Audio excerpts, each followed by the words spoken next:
Hey guys, like Amy said, I'm Carlos Coppin and full-time real estate investor. I think I'm going on 8 or 9 years. Wow, long time. Yeah, yeah, a lot of ups and downs, but full-time real estate investor, full-time husband, full-time dad, uh, full-time lover of God. And I'm excited to be here. Thank you for having me on. I'm excited to have you here. This is fantastic. This is cool. This is cool. We can do what we usually do, but on video. I know. Usually we can talk on the phone for hours, And now we are here on video. Hoping everybody else will enjoy our crazy conversation. Absolutely. So this is cool. Thank you.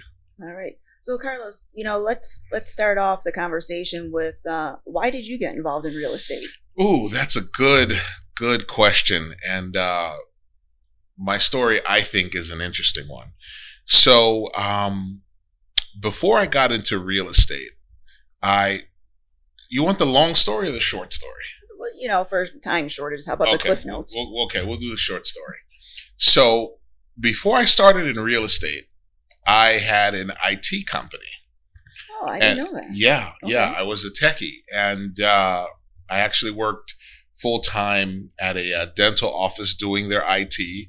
And my niche was servicing dentists. Okay. In Boca, Fort Lauderdale.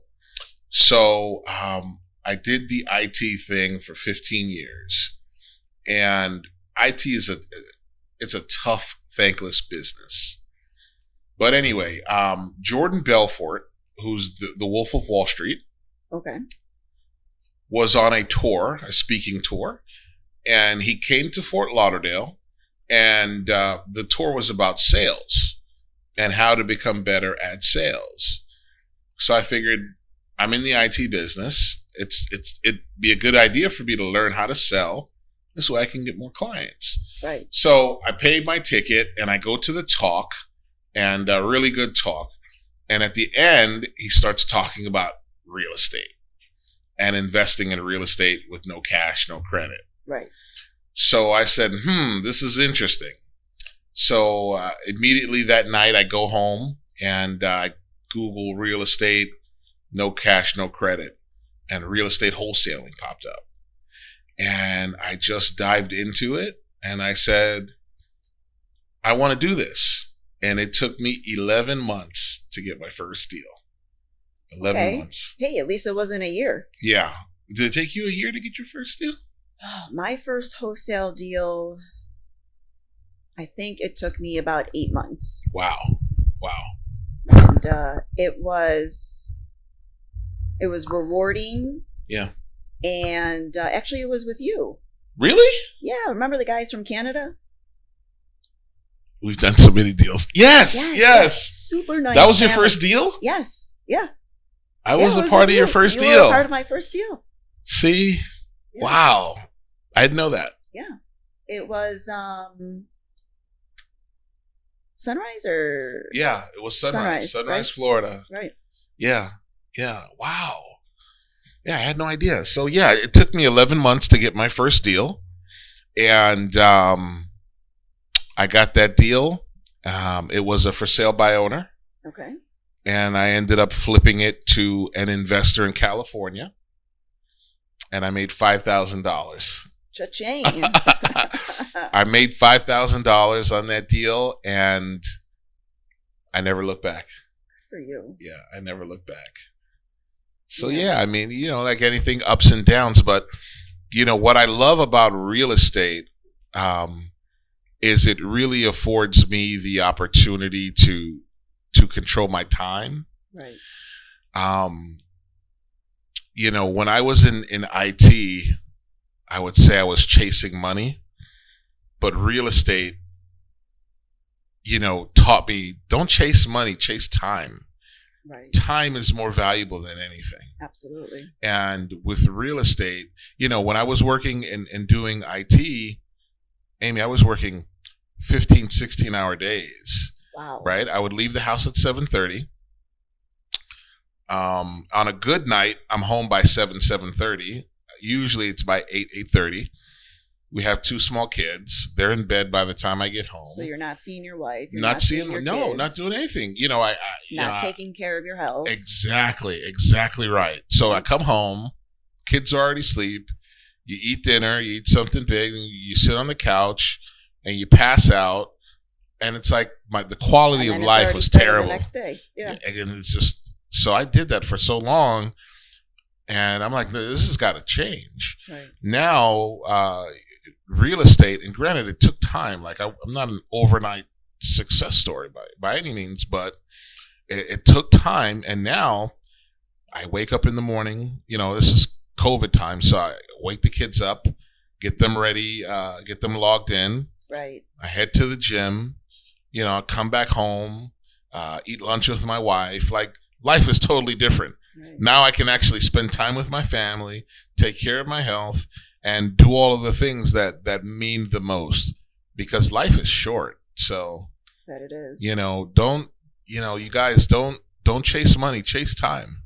Right. And I think that's a fantastic value.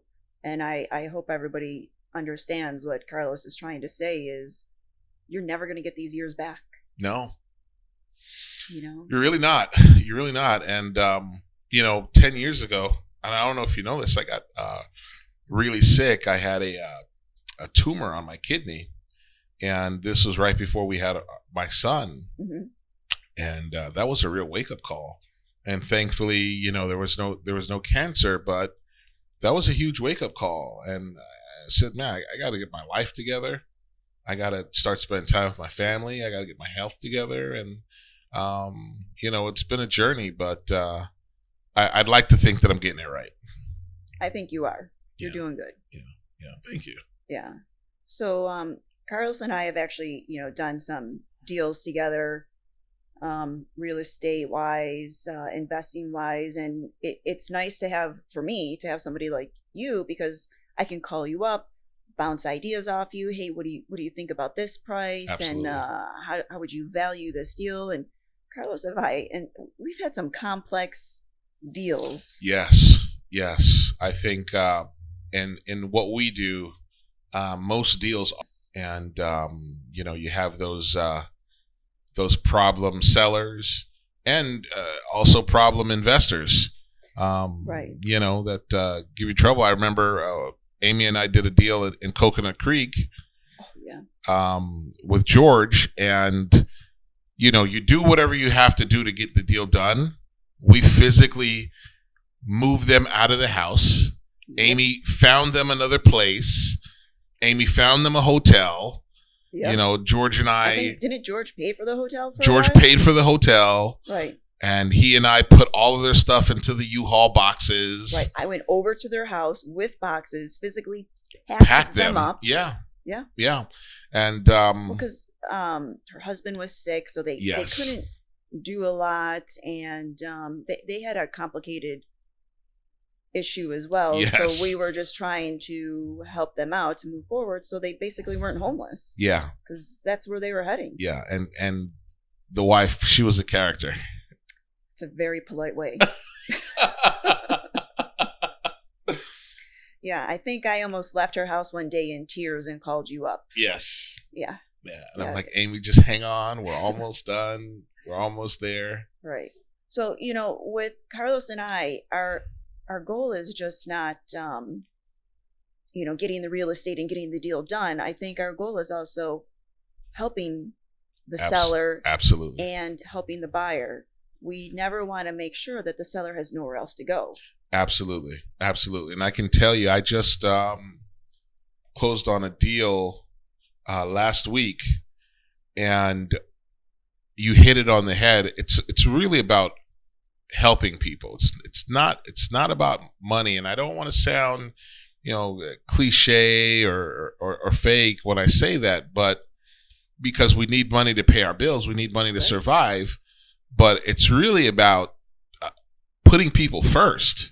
Exactly. And serving people. I just did this deal, and I essentially lost $30,000 just trying to help this guy out, get back. He just got divorced. His house was going into foreclosure, And, I pretty much said, here's $30,000, get back on your feet, and I'll take that hit. And, I made a little money on the deal, and, would it have been nice to have that extra 30,000? Sure. But, I know at the end of the day, I was able to help this guy out, and, hopefully he can get back on his feet and, that was nice. Move forward. Yeah. Because it could have got legal. I could have tied that house up and let him go into foreclosure and take the house and, make all the profit. But it's not about that at the end of the day. So what we're trying to say is, so a lot of times what you and I look for, I think, are homes that are, I don't know if I would necessarily say distressed, but, if you owe more than what the property is worth, Mm-hmm. or, if you're having financial issues and you just can't make the payments anymore, even if, the home value is, more than what you owe on the mortgage. Or if you just don't want to go the traditional means and have 1,000 showings, right? Like our first deal, they weren't in distress at all. No, they were in no distress. Yeah. No distress. They it's just didn't want to go through the regular rigmarole of showings and the time that it takes. They just wanted something quick and fast. Exactly. And that's what we gave them, quick and fast. There's a couple of different things. Like, as I said, I'm a realtor, so I do the traditional listing of the homes and selling them, and exactly, especially now during COVID times. Yeah. People don't want them in their house. Sure. They don't want these strange people coming through and touching their things and touching the door handles, and they prefer to go this route, which is it's cash. Sure. And it's a guaranteed closing. Yeah. Absolutely. And I think that makes them more comfortable. Yeah, I think people are selling for a little less for the convenience. Exactly. Yeah. I don't have a lot of people coming in and out, and it's fast. It's 30-day close, and we're in and out. And I think that's what most or a lot of people are looking for right now. I completely agree with you. Yeah. What do you think? During COVID times, your biggest struggle has been in real estate? Well, I can tell you when COVID first hit, like that was March 2020 when it first hit. I remember getting on a call with some of the top investors in Broward and Dade County, and I can tell you, we didn't know what to do. Guys were pausing all of my marketing. I'm hanging on to everything I have. Some guys were like, I'm going to go all out. We really didn't know what to do. And I had several deals fall apart because of COVID. Right. I was actually doing a deal with an investor who caught COVID and disappeared. Oh, wow. No, I didn't know that. This was March, April of last year. He caught COVID and he just disappeared for like 2 or 3 weeks. Right. And, had multiple deals fall apart. So in the very beginning, March, April, May last year was a very difficult time. I think as a business, I didn't do any deals for 4 or 5 months. At some point, you just say, I can't live like this. Right. I mean, I think it was a struggle for all of us. Absolutely. And, it's like, okay, enough is enough. And, I just kind of, picked myself back up and said, enough is enough. I need to feed my family, and went right back to work and doubled down on my marketing. And, we ended up having a really successful end of the year. Good. I'm glad to hear that. Yeah. For me, I actually had a couple of properties on the market, and everybody just stopped. Yeah. No more phone calls. Nobody wants to go see it. The owners don't want people coming there, and I wasn't even sure what to do. And I'm sure we're speaking on behalf of a lot of other people in real estate. You just didn't know what to do. You didn't even know if you were going to be able to make it through, if the real estate market was going to fall apart. I had no clue. No. Scary. And I think there's still a lot of that Sure. question today because, of the evictions, the, Sure. CARES Act, and Sure. and people don't have to pay their rent, and then the landlords are struggling. Well, I think it's good that the renters are getting a break, but I also am very concerned about the landlords. Sure. Because they still have to pay bills. They still have to pay their taxes. They still have to pay their insurance. And what about all those guys and how they're struggling? Absolutely. And I mean, I can't tell you how many investors I've spoken to that wanted to get out of their deals because their tenants weren't paying rent. Yeah. And people say, well, you can call your mortgage company and work something out, but it doesn't work really at the end of the day because, you have all these people that are currently not paying their mortgage. Right. And the mortgage company is saying, hey, it's okay, but when this is all said and done, all of those payments you missed, we want them in lump sum. Right. And what's the reality of everybody having 8 or 9 months of non-paid mortgage lump sum? So there, I think there's a lot of confusion because you're going into a forbearance. Sure. On your mortgage. And I think everybody needs to do their due diligence and contact their mortgage company. Sure. To find out if they have a federally backed loan. If they have a federally backed loan, supposedly you don't have to pay all that money up front. Supposedly. But this is something, if I was anybody out there listening, I would call your mortgage company and I would get it in writing. Yep. Because you don't want to be one of those people where you haven't paid your mortgage since April of last year. Yeah. And now all of a sudden the evictions and the forbearance expire March 31st. Yeah. Come, April, your mortgage company is like, okay, Sure. where's all the money? And sometimes they can't even get you active until you pay it all off. Sure. So even if you have, say, like the $2,000 to pay your mortgage for the month of April, they won't accept it. They will turn your money back until you pay the lump sum up front. Sure. So definitely get it in writing. Yeah. And know the facts. Sure. And I think, out of desperation, I think so many people just jumped on that first opportunity to not pay their mortgage. Right. And I think a lot of people are going to pay. Do I think there's going to be a crash in the second or third quarter? Maybe not. Right. But I do think that the industry is going to get shaken up. And I do think that a lot of people are going to be looking to get out of their homes because they're going into foreclosure. I do believe that foreclosures are going to spike. Is there going to be a crash? Hard to tell, but there is going to be a spike in foreclosures. And I think it's inevitable for there to be an increase in the foreclosures. Absolutely. Because all of these people aren't going to be able to, come up with the money. Absolutely. And who knows? how many mortgage companies do you think have gone under because of this? Too many. But I think the banks will essentially get bailed out again. By the government? Sure. Who's going to pay for that in the long run? I think. I'm sorry. I don't want to get political, but sure. Yeah, and we won't get political, but God bless him. Joe Biden's just printing out money. Like, who's going to pay for it? We don't know. I would say the taxpayers are. That's just what's going to happen down the road. Yeah, it's going to be a mess.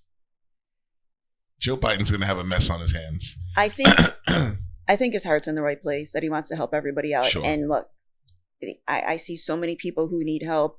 They can't get the unemployment. The unemployment websites are constantly crashing. The CARES Act websites are crashing. Yeah. My goodness, you can't even get a vaccine because all those websites are crashing. People aren't getting stimulus either because the IRS is a mess. Oh, really? Yeah, I know people that still haven't gotten second round of stimulus. No way. Yes. Yes. One of my See, good friends just got it last week. I got mine last night. See? you got yours last night? See? That's scary. Yeah. I mean, we got ours a long time ago. It's scary. This is our government. I don't know. What do we do? Wow. It's scary. So tell me, what do you think has been your biggest learning curve from this pandemic? My biggest learning curve is,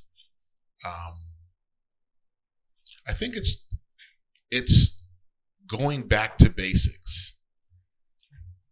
And I say that, okay. And I say that, because as you grow in business, you start to do other things, and you're spending money here, spending money there. But I really think when COVID hit, before COVID hit, I strayed away from the basics of what made me successful. Okay. And once COVID hit, I went back to what originally made me successful. So I think a major key is don't forget what made you successful in the beginning. Don't stray away from that. Right. And there's nothing wrong with trying new things, but don't stray away from what has made you successful. Also, I've learned to,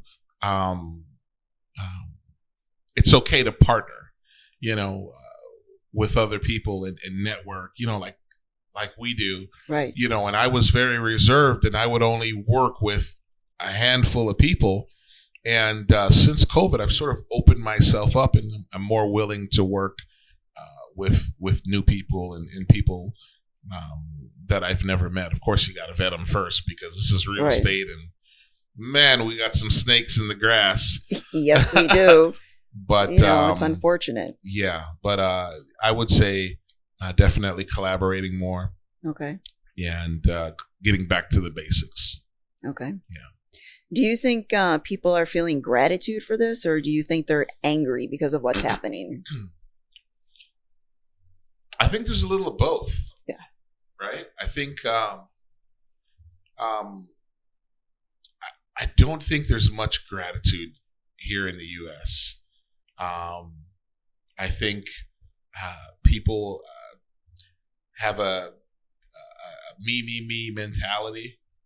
Where's my stimulus? Where's this? Where's that? And I think that there is a lack of gratitude.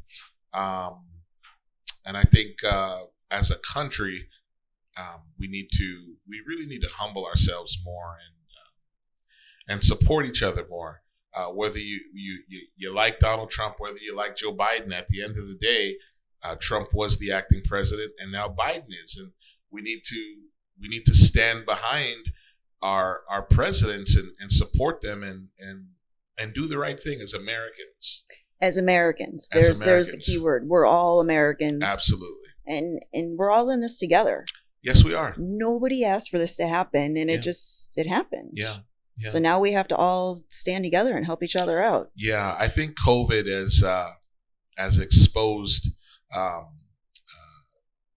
lot of the ugliness that was sort of being buried in our country, and COVID just went surprise. Yep, Band-Aid ripped right off, right? Yeah, absolutely. So I think as a country, as Americans, we need to do better.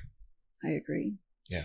For me, I also work in the hospital as well. I'm a physician assistant, and I work in the emergency room, as well as doing real estate. And I don't think a lot of people realize that for us, we lost a lot of hours. Like our hours to work have been cut back drastically. And even today, we are still not up to our regular hours of working, because the volume of people that are coming into the emergency room is low.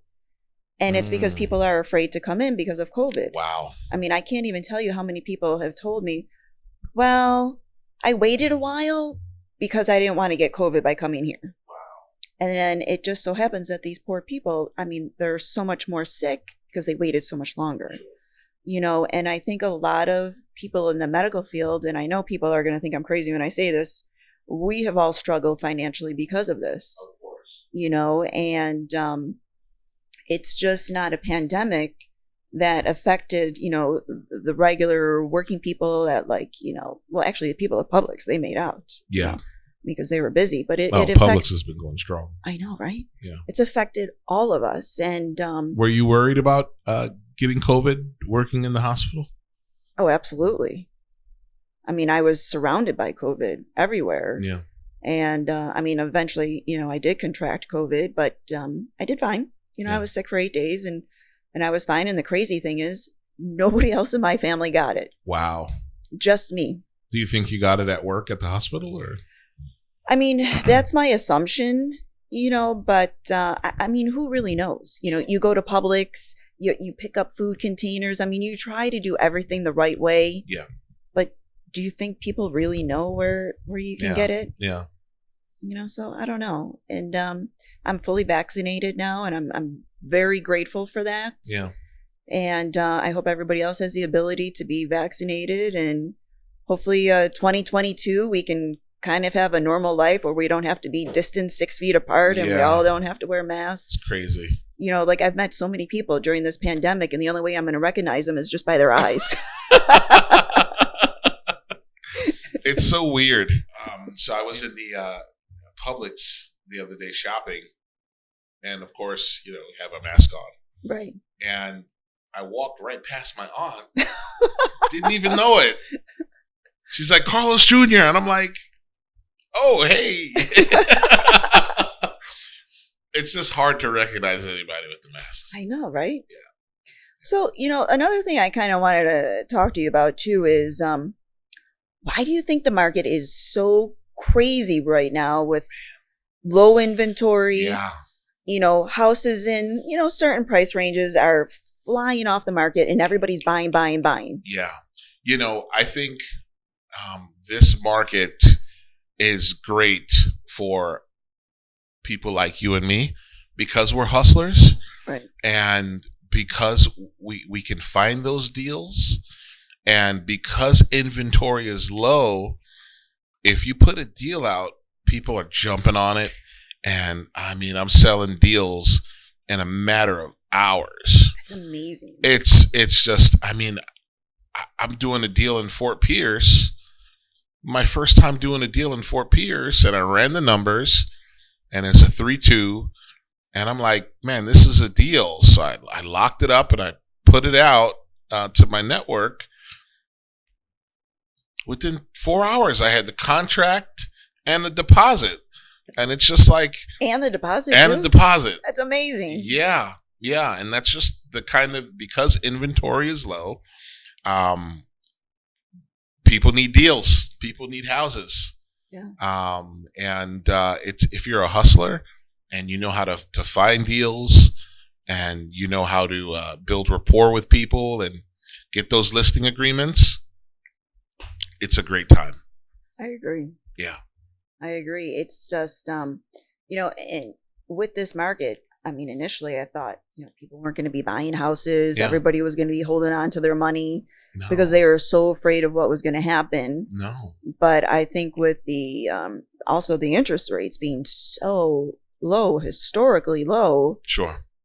that you're basically getting money for nothing. Yeah, absolutely. I honestly think, Amy, you're going to have a fantastic year because you're such an intelligent and friendly agent.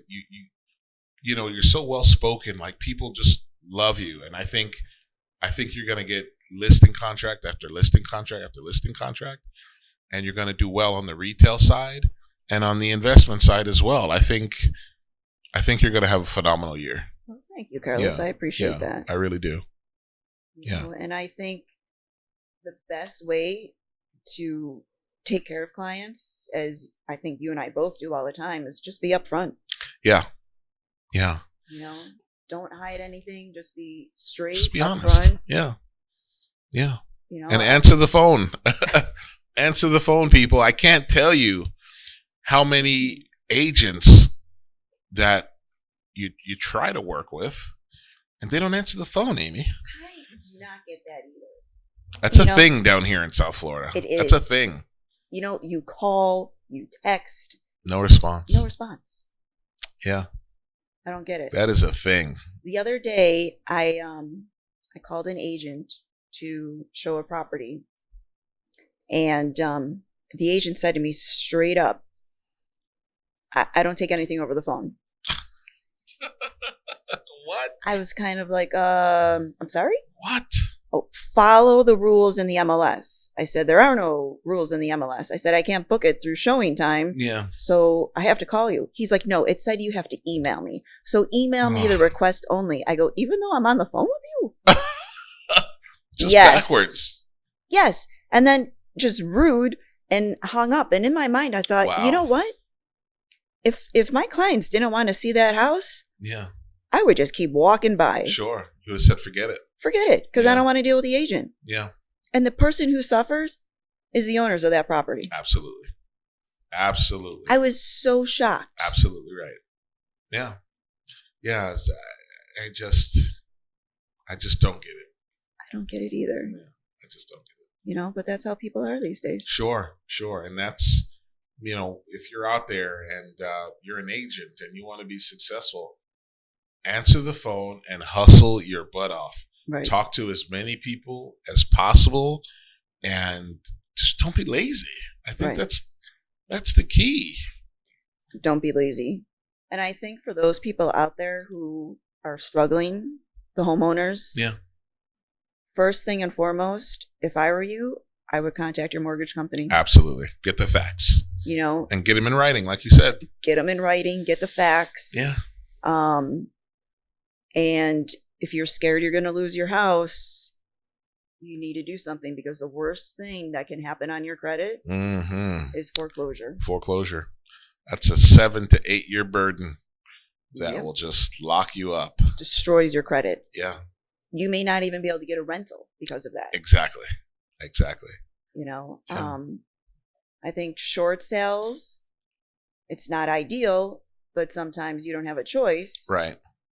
But that's less on the credit, doesn't affect you as hard. Right. Actually, I should say the worst thing forever is signing a deed in lieu of foreclosure. Mm-hmm. That is the worst. That's when you actually sign this piece of paper, because the mortgage companies will do this. They'll send you this deed in lieu of foreclosure, and it's totally shady. You sign the paper, that means you just gave back your property to the mortgage company. Like, here you go, it's all yours. And they'll be knocking on your door telling you to get out. What do you think about agents that are paying people for listings? What? I never heard of that. So on this deal that I just did in Plantation, right? The guy had a $14,000 lien on his property, put on by an agent who in November of last year wrote him a check for $1,400. Okay. And said, here's a check. Knew he was in bad shape. Said, here's a check. When you're ready to list the property, you call me. So he gave him, she gave him. Okay, so the real estate agent gave the owner a check for $1,400 and said, here's money when you're ready to sell. Yeah. Did they sign any? Oh, yeah. They had an agreement. I've never heard of that. I don't even think that's legal. I don't think so. It's super shady. But the guy was, he was also not very nice, because when he was ready to sell, he contacted another agent, and that agent listed it. Okay. And called me and said, hey, here's a deal. But when the other agent found out that it was listed, she filed a lien against the house. For $14,000. $14,000. So how did it go from $1,400 to $14,000? Oh, because that's probably her commission. Yes, that would have been her potential commission if he would have called her, which is ridiculous, because how do you know that? How do you know what the house would have sold for? You don't. Total scam, but it's happening. Agents are doing it. I think that's completely immoral, Agents are and it doing goes it. against the code of ethics. Yeah, it's just, here's a check, get the agreement, file a notice of interest on the property. Wow, that's really scary that people are doing that. Yeah. And that's one of those things that I did to help them out was I paid that. You paid the commission. Sure. So that sure. agent made $14,000 and did nothing. Did nothing. And she was not nice. Yeah. Wow. Yeah. You learn new things every day. Yeah. It was a mess. So scary. Yeah. Oh, man. So I guess, we can kind of summarize and wrap it up. Just be knowledgeable. Mm-hmm. Know what you're doing. Yeah. And if you don't know what you're doing, reach out to somebody that does. Right. Even if it's a friend or some friend that knows a real estate agent, Yeah. or even your lawyer, your accountant. Yeah. Or you can call me or Carlos. We'll be happy to Absolutely. help you out. And if we can't figure out the answer, we'll find it. Absolutely. I mean, listen, people jump on YouTube and, try to find the answers. But at the end of the day, there's nothing like having somebody in your market that can really sit you down and shorten your learning curve and say, hey, you got to go right, not left. Exactly. You got to go up, not down. Exactly. So find somebody local that can help you out and really give you some guidance.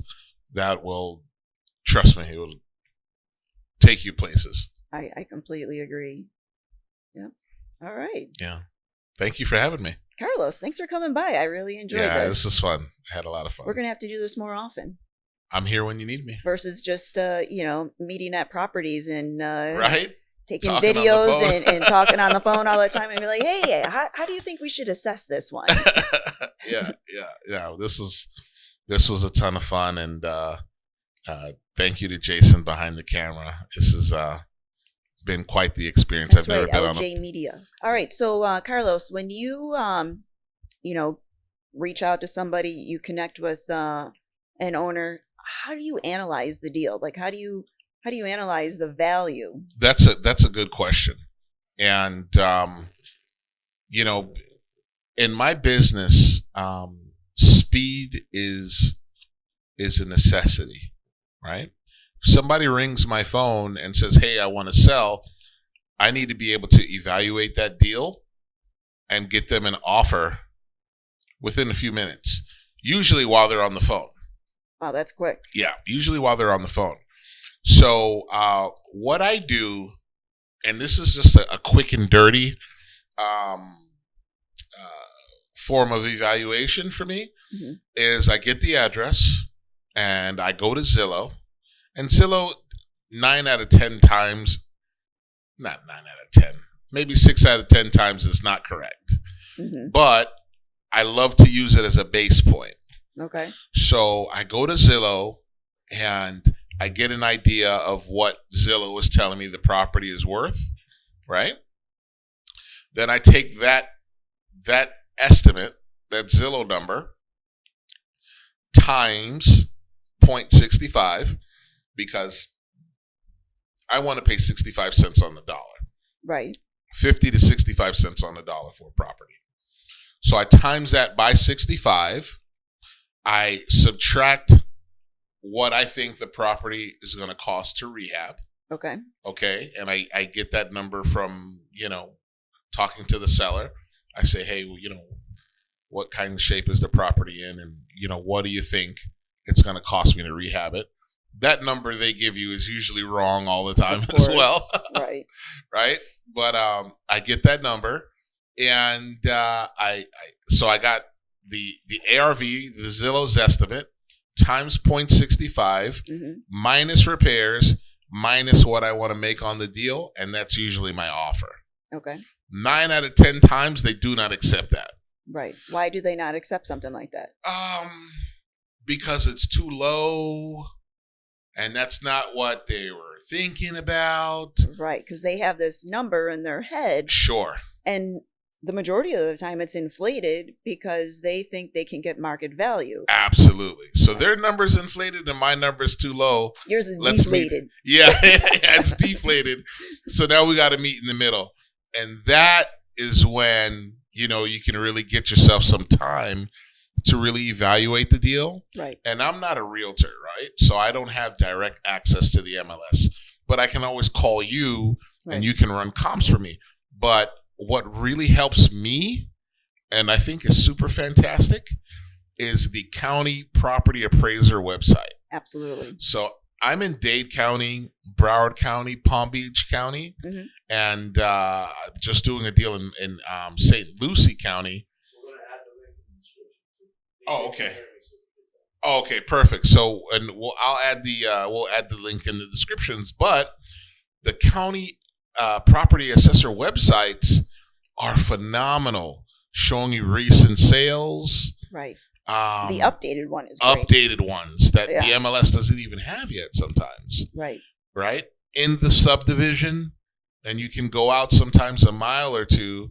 So the county property appraiser websites are absolutely phenomenal. And that's how I really analyze a deal and get my numbers. Okay. So I do the quick and dirty with Zillow, and I get to talking with the seller. And if they accept my first offer, I know it's a home run. If they accept your first offer, it might be too high. Well, that too. That too. Yeah. That too. Right. So, once they say yes, you got to go out to the property, evaluate the property, and do all of those other things. But you really got to check your numbers, because there's nothing worse than locking up a property too high. Been there, done that. Me too. Yeah. And it doesn't work out, and then everybody gets upset. Yeah, absolutely. So don't lock these properties up too high. Lock them up low. The one thing that, my key points of asking when I go to look at a property is, how old is the roof? And you need to know, is it shingle? Is it barrel tile? And now, of course, everybody's doing metal, which are nicer roofs. Yeah. Have there been any leaks? How old is the AC? Like your big ticket items. Yeah. And then the windows. Yes. Because that's a thing now. Windows are a thing. Right. Yeah. And it's sometimes it could be a deal breaker. Sure. I currently have a property listed for sale, and there's no impact windows, but there's shutters. And you wouldn't believe how many people don't like the property because there's no impact windows. Yeah. Yeah. But they're shutters, so it still passes code for your wind mitigation. Sure. It's a huge deal. And I got to tell you, my family and I, we just moved into a new home, and this is the first home that we lived in that has hurricane-proof windows. And I got to tell you, I will never live in another house without hurricane-proof windows. You hear nothing. Right. And the amount of money you save on the light bill. Whoa, my gosh! When we put impact windows in our house, our FPL bill was like in the 500s. Yeah. Dropped down. I mean, not a lot, maybe 400, but it dropped. Sure. So yeah, hurricane-proof windows are a must-have. Another question that I ask is the electric panels. How old's the electric? Oh man, so that's been an issue in a couple of deals I've had recently. Sure. Where we actually had to replace the electrical panels because they've been recalled. And I actually had a deal out in Coconut Creek that fell apart because the electrical panel was recalled. So you can't get insurance. Yeah. And the homeowner, the guy who was selling the house, and this was listed on the MLS, would not credit, would not replace it, would do nothing. Wow. And I'm like, well, we can't get insurance on it then. Right. Sold as is. So I don't think people understand when you have those type of recalls on the electrical panels. I mean, it's not that expensive to replace. It's maybe a couple $1,000s in the big scheme of things. But if you can't get homeowners insurance, sure, you can't get a mortgage. Right. So the deal is destroyed. Yeah. Those electric panels kill a lot of deals. Yeah, I forgot about that. Yeah, kill a lot of deals. So those are roof, right, AC, windows, hurricane proof or not, Right. and the electric panels. And Those I are think top questions. top questions, and that will also either decrease the value of your property or increase it. Absolutely. You know? Absolutely. And another agent told me this, and I don't know if it's true or not. I haven't looked into it. That sometimes you cannot get insurance if the roof is over 20 years old. I believe that to be true. Get out of here, really? Yeah. Huh. Yeah. And she told me this just recently passed. I do believe that to be true. Yeah, see, I have to do my due diligence and look that one up. Mm-hmm. Mm-hmm. And let me know when you find, but I do believe I read online or something like that if it's 20 years old, you're not getting insurance. So this is 2021. So if your roof is from 2000, yeah, that's it. Yeah. Because, most roofs are good for what, 15 years? So that's like a huge debate. Yesterday I was showing properties to some clients, and it was a barrel tile roof, and I had the owner say, oh yeah, that roof lasts for 35 years. I'm like, what world? Yeah. And then they put, oh my God, like that spray or like something on the roof, some foam thing. Yeah. To help with, any. Yeah. If your roof needs help, it's in bad shape, okay? If your roof needs help, you might need to consider replacing your roof. Yeah, because the property we saw yesterday, the roof, as far as he knew when he moved into the house, was like in the 1990s. And he never replaced the roof. Yeah, no, and I'm like, I don't roof think we needs can to get be insurance replaced. on this house. Yeah, that roof needs to be replaced. Right. Sure. I think. And they're like, oh, but it's on the water. I'm like, that might be means worse. Nothing if it's pouring inside the house when it rains, right? Right. I think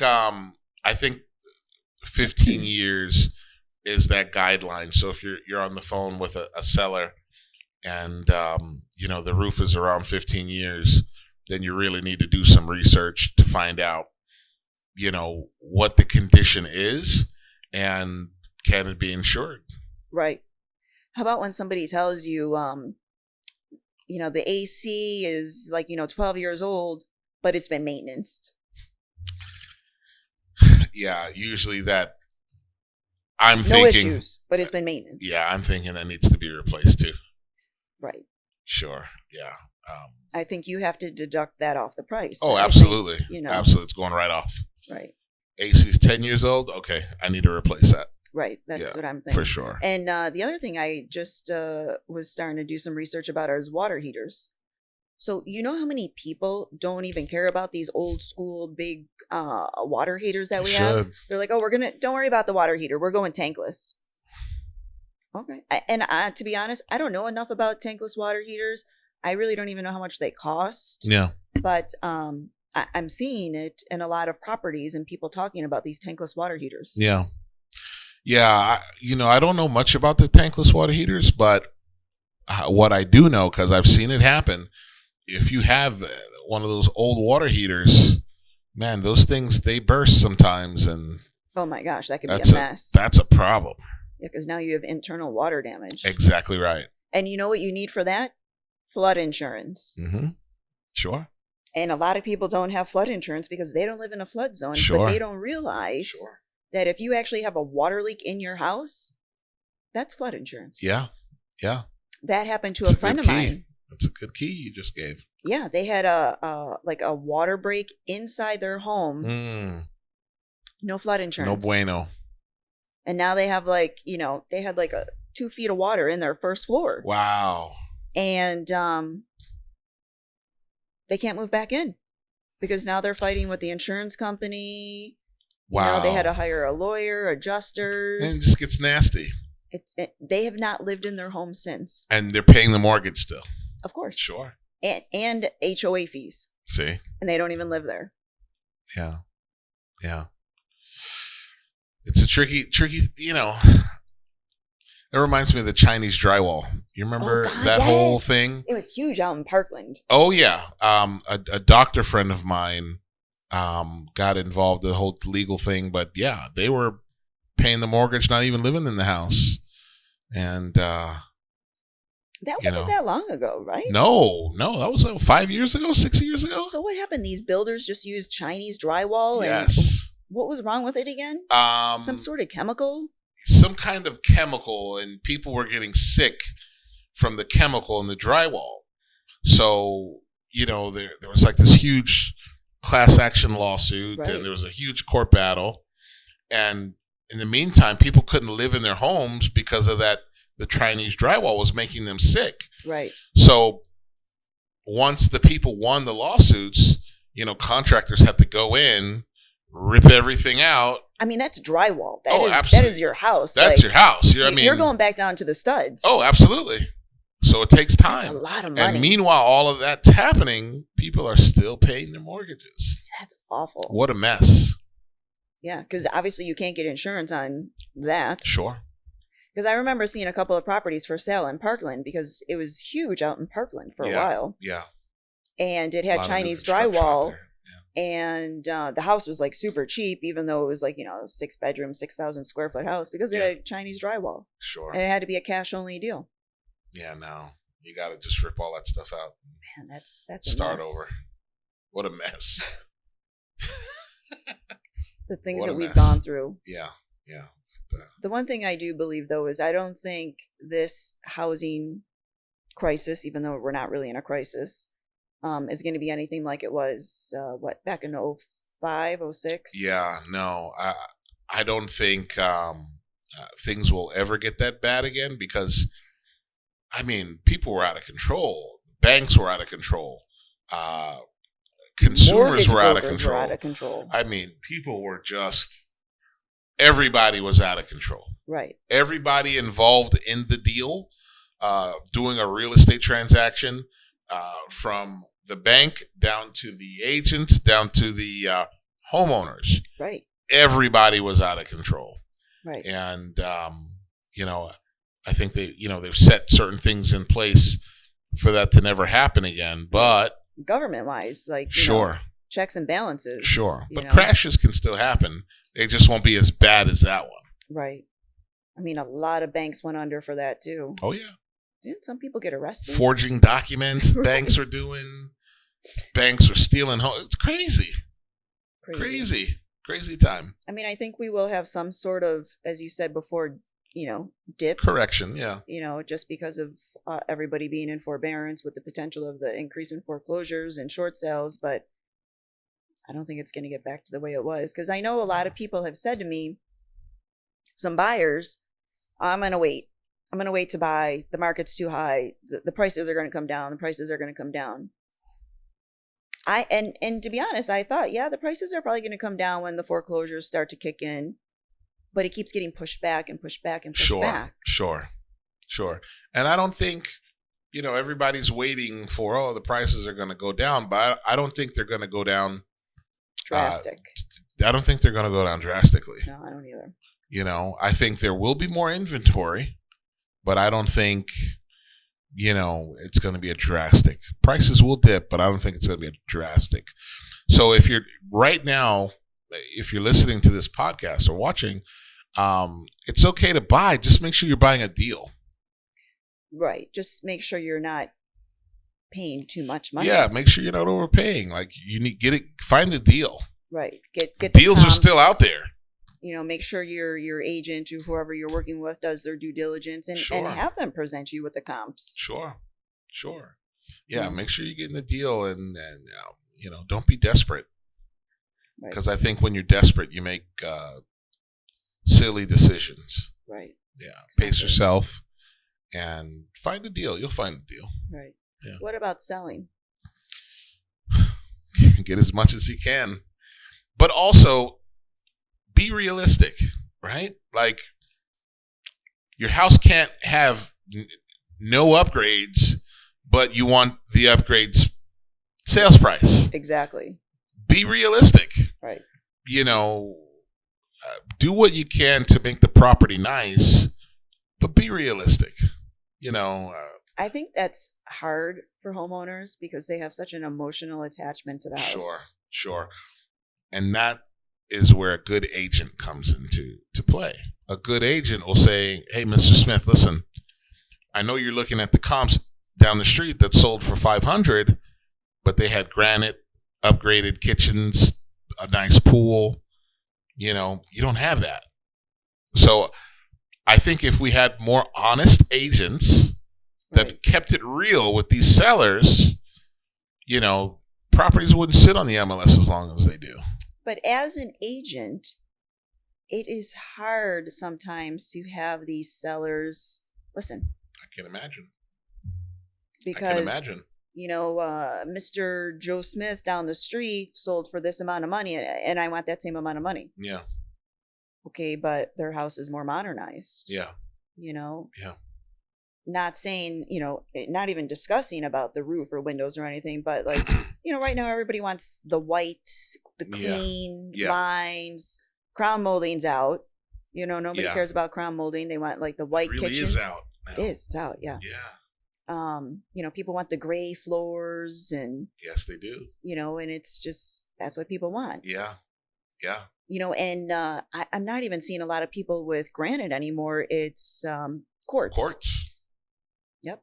The white quartz. The white with quartz. The white cabinets. That's right. And the gray wood or the gray tile. Right. The laminate. That's all you see. The laminate, the gray laminate. Yeah. You wouldn't believe how much vinyl I've seen lately. Sure. Like upgraded vinyl, and it doesn't look bad at all. No, it looks really good. Yeah. And it's cheap to throw in a rehab. Yep. Yeah, and it looks great. Yeah. Yeah. So just a few things to consider when. Yeah. Wow, you guys are getting all the keys from us today. Right? I think we're giving too much. We're giving away too much. Right? We charge for this podcast. All right, that's it. Then you're gonna have to stay tuned for round 2. Right. Yeah. No. So, you guys can find me on Instagram, Twitter, and Snapchat at CCJLLC. And I'm on YouTube. I have a vlog on YouTube called Living with Los. So just search for Living with Los in the search bar on YouTube, and you'll find me, or at CCJLLC. So, and you can find me on all platforms, LinkedIn, Facebook, Instagram, YouTube, at Amy Ianello Realtor.